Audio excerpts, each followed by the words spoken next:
What's up, guys? Welcome back to our Minecraft Pocket Edition Survival Guide series, and this is episode 13. So what we're gonna do today is we're gonna make a auto potion maker. I'd rather have this early on in game than later because eventually we're gonna be going to an ocean monument to go fight our first boss. And usually a lot of people like to go to the ocean monument like later after the fact they kill the wither or dragon, whatever the case is. But with us, we're gonna do this more differently because I don't want to be doing what everybody else is doing. Because a lot of people tend to do things a certain way, and I don't want to be copying those people. And like I was saying, I want to do something different than other people. This auto potion maker, it's gonna be very simple. As long as you know how the potions are made, it's very easy and simple to use the contraption. Before I place this, I'm gonna highlight the area where I'm gonna put my contraption. See, these two blocks are gonna be containing redstone dust, and right next to that block, we're gonna put our redstone torch. You don't have to place those two blocks. I'm doing this for you guys can know how I'm setting up the farm. Once you place that redstone torch, go ahead and place a redstone line just like this. You can place a chest in front of it just like this. Once you place that chest, go ahead and place a hopper right behind it. And the reason why we're going to have a hopper right behind it is because we're going to want to collect the potions that we're making. The next part is we're going to place a brewing stand right on top of the hopper. What we can do is place a hopper right behind it, another one like this, another one like that, and like this. The reason why we're having the hopper set up like this is because we're going to put blaze right here so they can go in our brewing stand. The next part, you can place another hopper just like this. This hopper right here is going to be containing where we're going to put our water bottles. The next part, you can go ahead and place one chest right here, another one like that, place another one like this, and then that should be the little setup for now. Now that we got that done, next part is we're going to place another hopper going on top of our brewing stand, and it should be going like this. The reason why we have a hopper up here is because we're going to have our ingredients go to this hopper. The next part is you can go ahead and skip a block, place any type of solid block that you want, and it should be aligned to this hopper. Once you place that block, go ahead and place a dropper just like this. We can place our hoppers just like this. Every time this dropper drops something, our hopper is going to be collecting it, and it's going to be going into our brewing stand. Next part, we're going to make another redstone contraption, and we're going to place a comparator behind the dropper. Right after you place that comparator, place a redstone torch just like this. Next, we're going to place a repeater right on top of the hopper just like this. And to connect that repeater, we're going to place another solid block right here and another redstone torch just like that. And now, go ahead and place any type of solid block right in front of the repeater. After you place that solid block, we're gonna place a redstone lamp just like this. The reason why we're gonna have a redstone lamp right there is because every time we place something in our dropper, it's gonna activate our redstone lamp. So now that I have that done, we can extend this as many as we want depending on how many potions that we have. Well, depending on how many items that we can have to make potions. I'm gonna make 12 more of these contraptions. The reason why I'm gonna be doing more is because I wanna make every single potion, and then I'm gonna show you how to make those potions as well. Right here, I'm gonna go 1, 2, 3, 4, 5, 6, 7, 8, 9, 10, 11, 12. Once I make those 12, it's gonna be the same concept.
Now I finished up making the other ones that I need. Each of these droppers are going to contain their each individual item to make a potion. The next part is we're going to make 4 more. But what you can do, you can skip a block and then make the 4 more from right here. But since I'm going to curve it, the reason why we're going to make 4 more is because these are going to be our amplifiers. You don't have to curve it like the way I'm doing. All you have to do is just skip a block and make 4 more of the same contraptions that we made right here. Since I'm going for an aesthetic design, I'm gonna curve it. It's gonna be the same concept, guys. It's gonna be nothing different. What amplifiers are is basically how you want your potions to affect. So for example, if I want a splash potion, I use gunpowder. And if I want my potion duration to last longer, I'll use redstone. I forget what glowstone does and dragon's breath does, but basically those are the 4 ingredients for the amplifiers. All we have to do now is just place buttons on the bottom of our solid blocks, and these buttons are going to be activating our droppers so all of our items can flow to our brewing stand. Final thing to do is place a solid block, any type of solid block under this chest, and this chest is going to be containing our water bottles like I said, and then place a lever, and this lever is going to be allowing our water bottles to flow in, and whenever the brewing stand is done making the potions, it'll allow it to go into the chest. Now we are done with the auto potion brewing stand. What I'm gonna do next is I'm gonna fill these up with the items that I want to make for my potion. And before I start putting all the items for the potions, I am gonna make a couple other farms first. One of the farms that I'm gonna make right now is I'm gonna make a little simple automatic nether wart farm. This nether wart farm is gonna be so simple because you really don't need that much. Well, I'm gonna place my soul sand because the only way to grow nether wart is on soul sand. Then the next part, I'm gonna place a barrel right here. Well, the reason I'm putting a barrel is because you cannot place doors on a chest. So the reason why I'm putting the door is because we do need to go inside so we can place the nether wart. Make these as big as you want or as little, it doesn't really matter. So right after I place that barrel, I'm gonna place 1 single hopper funneling in that barrel. So now what I can do, I could place a dispenser right here on this side, or I could place it just like this. It doesn't really matter how you want to place this, but I'm gonna place this like this. I'm gonna have a button under that dispenser, so it should be activating my dispenser. The final thing is I'm gonna go ahead and place glass just like this. Now that I finished all that up, I am done with the farm. All I have to do is just hit this button, and all of them are gonna flow out just like that. That's the reason why I wanted to put a door, because our water is gonna flow out, and I don't want the water to be flowing now. Or I could put a trap door, doesn't really matter, but I'm gonna place a door so I can cover it up. Now our water won't flow out anymore, so now I could just keep placing these nether warts just like this. I am done with my nether wart farm. It's a little simple one. I do have to wait for this to fully grow to get the most amount of nether warts. I can also use that nether wart to make potions, because a lot of the potions that we're going to be making do require nether wart. So the other farm that I'm going to make is a kelp farm. And if you're wondering why I'm going to make a kelp farm as well, is because we're going to use dried kelp blocks. It's going to be useful in so many ways, especially when you're running low on fuel for your furnaces or your super smelter. My super smelter does require a lot of fuel, and I don't want to be having to use all of my coal or have to wait for lava or use the sticks, because you can use sticks or wood, but I don't want to be wasting all that. And like I said before, I want to utilize every single block in the game. Making this kill farm, we're literally going to be using the same concept what we did with our sugarcane and bamboo farm. Could have made this kill farm when I had the chance when I was making the bamboo and sugarcane. I've been trying to look for a good method to make a good and useful kelp farm, but I've only came across the same varieties. It's the same concept what we did with the sugarcane and that bamboo farm. And since I'm making a small kelp farm, I'm gonna be using just 1 observer. The reason why I'm gonna be making a small one is because kelp does really grow pretty fast. So I can just place 1 observer in the middle of these blocks. Since this is a little 5x5 farm, all the power is going to be retracted evenly. Now all I have to do is just cover this up, and then I'm going to place my water in between right here. So before I start placing my water, I want a way to get in there. Another way to trap water, you can use fence gates. What I'm going to be doing now is I'm going to be placing my water. So now that I placed my water in there, you do have to get some slabs now, and you have to place them like this.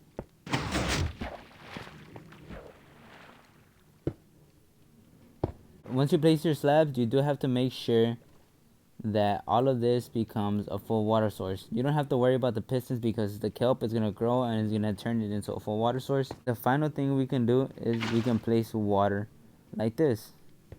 Once we place that water, our water is going to be flowing down right here. So when the kelp gets broken, it's going to flow to the top and it's going to flow this direction. And so now you can get rid of those slabs, and then you can start putting your kelp. Now the final thing what we can do to collect that, I can put a chest right here. All I have to do is just place a hopper. Now that I place my hoppers going into the chest, I am done with my little kelp farm. So all I have to do is just wait for it to grow, and then all my kelp is gonna be collected on this chest. What I'm gonna do is I'm gonna try to decorate up on my potion room area, and then right here I'm gonna make a little room so you can get an idea on how to make potions. The reason why I want to do that as well is because a lot of people don't know how to make potions. Sometimes they don't know what ingredients need what, or how do you make them. Let me go ahead and decorate up a little bit more, and then we'll continue with the potions. I try to decorate the most I can, but for now this will do. If you're a person like me that doesn't know about potion brewing and all that, I understand a little bit when it comes to making the potions. The reason why I'm doing this is because I want to be able to understand potion brewing making more, because I still don't know what the lingering effects do and other things like that, if you understand. All the stuff that you see in here in this chest, it's all the ingredients to make a potion. There are a couple that I am missing. For example, I'm missing the rabbit's foot and I'm missing a turtle scalp. I'm trying to figure out where I could find rabbits and so I can make a little farm. And in turtle scouts, we do have to be near a beach biome to get a turtle scout, but since we're not near an ocean biome or anything like that, I do have to locate one, and then I'm gonna figure out how to make a farm out of them. I'm gonna start placing other ones that I want to make. For example, since netherrack is a required ingredient, I'm gonna put it in here. When you want to make any type of potion, you do need to convert it into an awkward potion. So for example, if I want to make a potion of healing or regeneration or fire resistance, you do need nether wart. Before I make a potion, I am gonna put some blaze powder going into my brewing stand. So I do already have a couple waters already ready, and if you want the water bottles to go in the dropper, all you have to do is hit this lever. As you can see, all of them go in there. If you want to understand how this works, it's easy as pressing a button, literally. For example, if I want to make a potion of healing, so we're gonna go ahead, hit the nether wart. It goes in our potion. As you can see, it's already getting converted. To make a potion of healing, we need glistering watermelon. If you don't know how to make a glistering watermelon, I am gonna have a chest filled with the ingredients, because some of these potions require other stuff to make to turn into said ingredient. First, I'm gonna show you how these potions are made. So now that my potion turned into an awkward potion, we can now go ahead and use the said ingredient. So like I said, if I want to make a potion of healing, hit that button and it's gonna go directly into my brewing stand. That's literally the only two ingredients you need to make a potion of healing. If I want to amplify it, like for example, if I want the duration to last longer, I can go ahead and use redstone. And redstone basically amplifies it so my potion effects can last longer. So now, so I can amplify my potion of healing, I can go ahead and use glowstone. Sometimes glowstone is required on certain potions to amplify it. So now that I amplify that, I'll convert it. It basically converts it to a stronger potion effect. Now that I got that done, I can go ahead and hit this lever and my potion will go in there. So now we have potion of instant health 2. If you want to learn how to make these potions, I am going to put a link in the description so you can get all recipes. If you don't want to go to another website and don't understand how to make these potions, I'm going to go ahead and write in the book of Quill. I'm going to try to write down all the ingredients to make the potions. If you don't know the ingredients on making a glistering watermelon, golden carrot, fermented spider eye, I am also going to write down the ingredients that you can make that. Like I said before, most of these potions require you to use nether wart to start making these potions. So like for example, potion of strength you need nether wart, potion of swiftness you need nether wart, and so on and so forth. I'm still gonna write down all these potions for those that don't want to go to another website and still want to play the game. I just finished up writing up the ingredients and what the requirements need and all that. First book that I made is basically the ingredients and how you can obtain them and how they can be crafted. For example, nether wart, a fundamental to make any potion, obtainable by going to a nether fortress or a wandering trader. All the items that you see here are straightforward on how you can obtain them and how they can be crafted. I try to write down the most important ingredients because not a lot of people want to search them up on what does what and etc. So the second book that I wrote down contains the ingredients and how to make those said potions, and I try to categorize them into their own individual spot. So like potion of healing, regen, and strength, that's basically the healing ones, and then the other ones like fire resistance, water breathing, and night vision in its own category, as you can see right here. I try to be really simple with it so you guys can understand easily. All this is straightforward for you to understand, just in case if you don't want to go to another website and search up what do those effects do. So now that we got that done, I'm gonna make a couple of potions of water breathing. And the reason why I'm gonna make these potions so I can save them up for later, because eventually we are gonna go to our ocean monument so we can kill the guardians and so we can collect all the loot that's in there. Before I end this episode, I want to show you guys one final thing. The final thing I want to show you is not a farm or anything like that, but if you see this big giant building right here, I finally was able to make a building to cover up my iron farm. Like I said before, when you want to customize something, it's always important to do something in creative first, and then you can start trying to add what you want to add.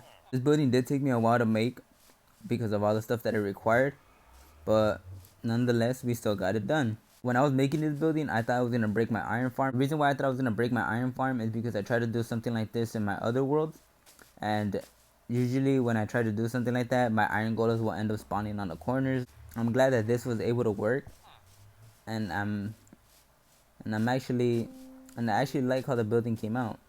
I wanted to make a mountain to cover this, but I was like, you know what, I need to challenge myself on learning how to build more. When building stuff like this actually improves on your ability to become a good builder. I'm not saying I'm a good builder or anything like that, but I like to challenge myself so I can customize my own type of buildings, because I don't want to be those type of people that will just copy other people's builds and then yeah, you know how that goes. Still need to finish up decorating in here, but what I did right here is try to make a little item sorter. I don't think this is gonna be the final design that I want because it's I'm like whatever's about it, because I do have some couple ideas on where I want my items to be sorted. But what I did right here as well, I made myself a little trash can so I can throw away the stuff that I don't need, like the roses and the cat string. I really don't need none of that because I already have a flower farm and I already have a spider farm. If I can't come up with anything else, I'm probably just gonna leave it like this and try to customize the most I can. Alright guys, we're now at the end of our episode. Feel free to comment about what I should do next or other things like that. I really like being involved with the community. I like what you guys have to hear, what you guys say, and etc. And soon I'm gonna make commemorations for you guys, because you guys are the best and you guys been showing so much support to the channel. With that being said, like and subscribe. My name is Animated Didi, and I catch you on the next one. Later, y'all.